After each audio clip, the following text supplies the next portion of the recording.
Hey, what's going on, guys? This is Jake with Fitness Insider coming at you guys with another good one today. But first, as always, hit that subscribe button, man. I'd love to have you guys join the family. And to those who already subscribed, those who are getting involved in the comment sections and liking the video, I appreciate you guys. I love you guys. You guys are my people, man. Thank you. But yeah, without further ado, let's get into this video. This is going to be another physique update. For those competing in the Arnold and a couple who are not, just because, you know, they're top names in the IFBB, and I'm looking forward to see what they do in the Olympia and possibly Athleticon. But speaking of, let's get into somebody who's not going to be in the Arnold Classic, but somebody I'm sure we all want to keep updated on, and that is Shawn Rhoden, because he actually looks phenomenal here. So let's go ahead and get into that. Shawn Rhoden, man.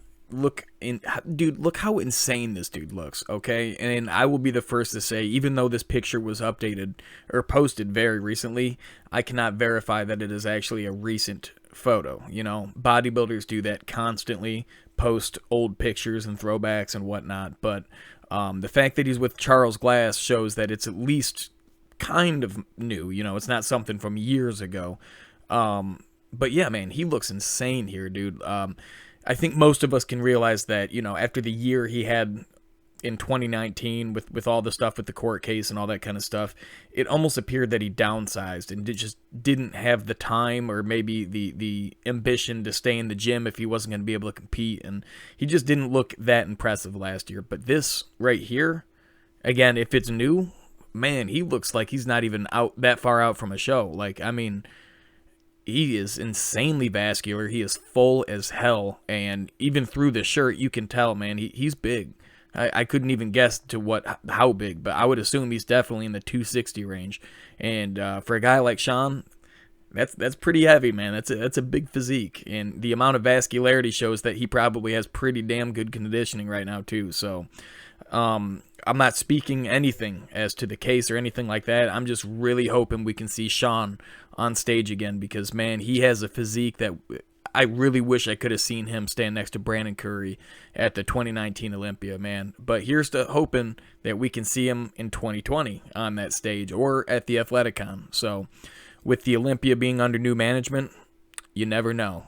And, you know, we still have several months left to see what happens with his court case. So, you know, let's just all hope we get to see this dude on stage again, because he has a lot to offer the bodybuilding world. And next we got not really a story, but just something worth posting because it's funny and pretty cool picture.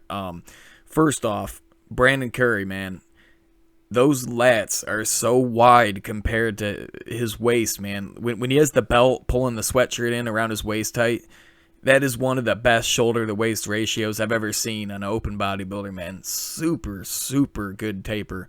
But the funniest part of this picture is our man Sergio leaving a comment saying, "Waist is too small and lats are too low. You're doing it all wrong, bro." That's a funny comment, man. Yeah, but shit, just pointing out the obvious that this dude has an insane taper and insane back, so I'm telling you, man, Brandon, he's just improving so rapidly. I just can't even imagine how he's going to look this year. If he brings the legs up, he's going to be damn near unstoppable. So we're going to have to wait and see how that turns out for us all. And speaking of Sergio, check this out. This is the best picture I think I've ever seen of Sergio, man. He looks very conditioned. And I just, everything, man, you could pick anything. It just looks impressive. His lats, the little that you can see of his lats, they look wide, flared out. They look good. His chest looks pretty big and full. His shoulders look insane, man. The way the front delt is separated from the the medial delt, it just looks insane. His arms are looking on point. He just, and again, the conditioning, you know. Granted, obviously, he is only 3 weeks away from a show, so I'd expect good conditioning. But the whole package together, you know, I had a couple people commenting on the videos prior to this talking about, you know, in the top 6 predictions that they thought Sergio was going to be in the top 6, which was not one of the people that I had predicted to be top 6. And it's still hard to say at this point, but after seeing these pictures, I feel like maybe I didn't really do him justice by excluding him, because, you know, in the past, I feel like he had a lot of improvement that he needed to do.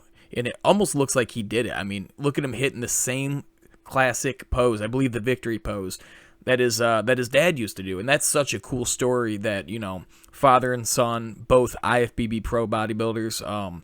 Really cool story, but I mean, he's hitting it very well. Big forearms, big arms, his lats are flared out, tiny waist. Man, you know what? I could stand to be corrected, and you know, I'd be happy to be wrong about that, because I really think it'd be awesome to see Sergio come in and hit that top 6 in such a stacked lineup. It would do a lot for his momentum going into the all the rest of the shows in 2020. So let's just hope he comes in and does well, man. I think his conditioning is going to be on point. I don't think he ever really struggled with that. It's just really going to see if the improvements that he made can stack up against, you know, some of the best in the league. And we're about to find out, man. Good luck to Sergio. I really hope to see him in that first call out. And continuing along, we got William Bonac looking like a beast in a picture he posted up very recently, with the cool caption that doubt kills more dreams than failure ever will. Very wise, you know, inspirational, but man, look at William right here, man. You know, I've heard other people say that his arms are kind of bicep heavy, that his triceps don't really match well. I see what they're saying, but I disagree, because I think, I don't know, it just it gives him a freak factor, you know what I'm saying? He has super round delts, arms look huge and on point, always just, yeah, William Bonac has kind of like a Phil Heath / Kai Greene kind of physique. You know, I can see the Phil Heath and the Kai Greene in this guy. He has kind of the same, I guess his body just kind of looks scrunched and because he's a shorter guy with so much muscle packed on his frame, he just kind of looks like scrunched together and has that really low-hanging lats like Kai Greene, real big low-hanging lats. But he also has that insanely 3D muscle that Phil Heath is known for. So I heard a while back that somebody said that that Bonac looked like a combo of Kai Greene and Phil Heath, and ever since I heard that, that's all I can see now when I see William Bonac, and I think it's a very fitting description of him.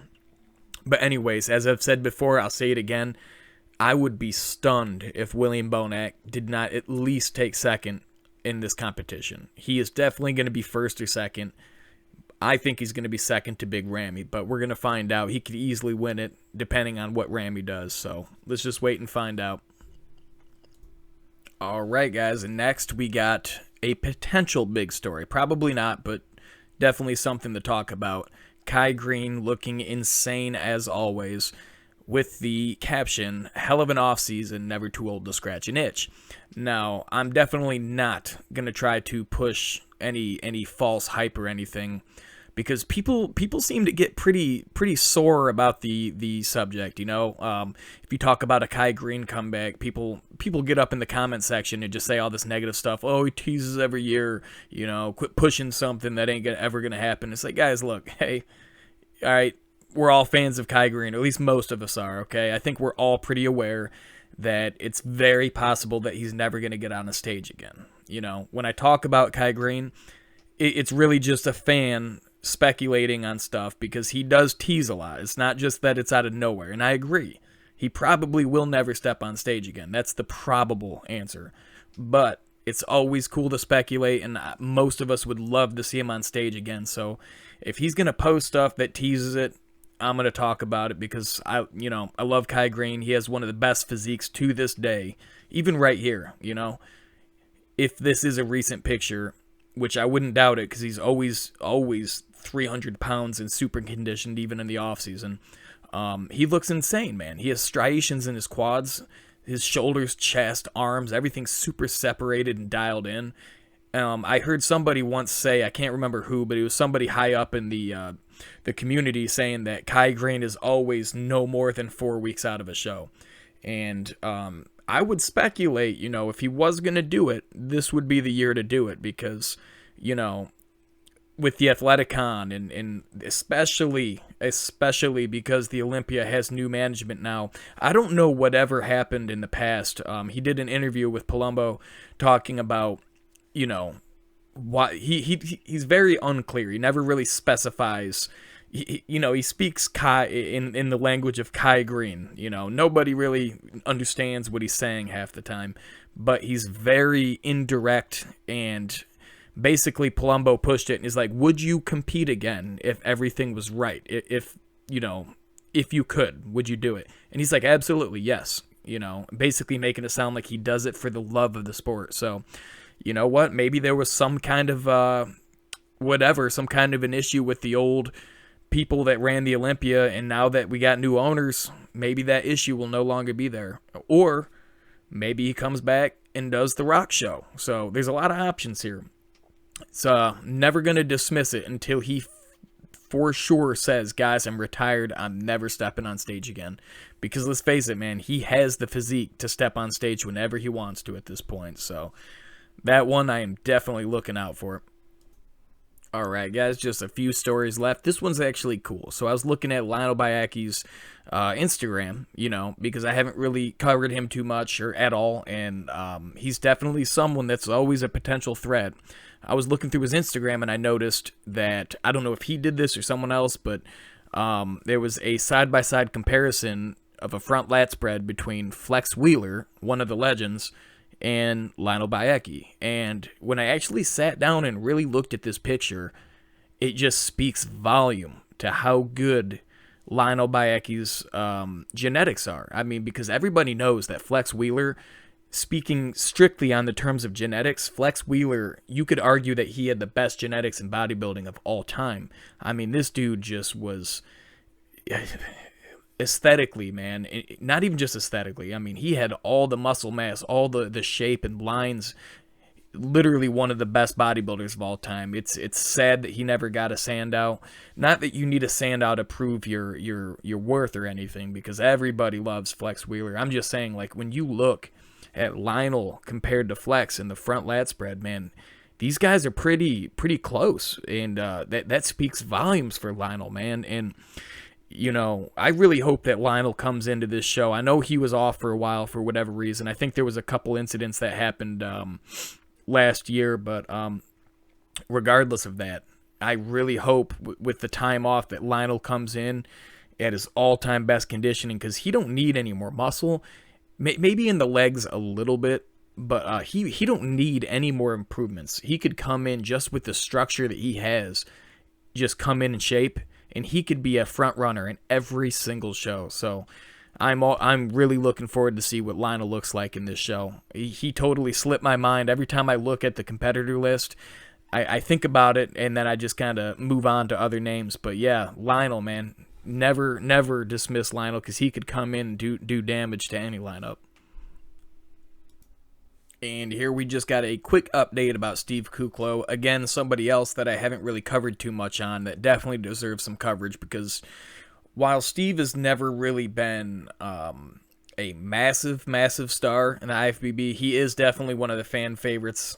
Everybody that knows him seems to think he's one of the coolest guys around, so definitely seems like a good dude, and his physique literally has improved year by year by year. This guy gets better every single year, and I think he's finally starting to be in that top 5, top 6 of even the big shows now. I think he just got his first top 6 in the Olympia last year, and yeah, man, great for Steve. I was really happy to see that. He came in pretty sharp, and he has a very complete physique. Even though he doesn't have any really standout body parts, everything's really complete, and he has a lot of mass. He carries around a lot of mass, and he also has pretty good lines to complement that. So Steve could do some good damage in this show. Could he make top 6 in this lineup? It's going to be tough, because there's a lot of guys here. But yeah, Steve definitely could, man. If he brings the conditioning and he made a few improvements since the Olympia, he definitely could. So I'm hoping he does well in this show. And last but definitely not least, we got Patrick Moore. So we basically got the newest up-and-coming star in bodybuilding right now, posting a back double bicep. He looks phenomenal, man. He looks very dry right now.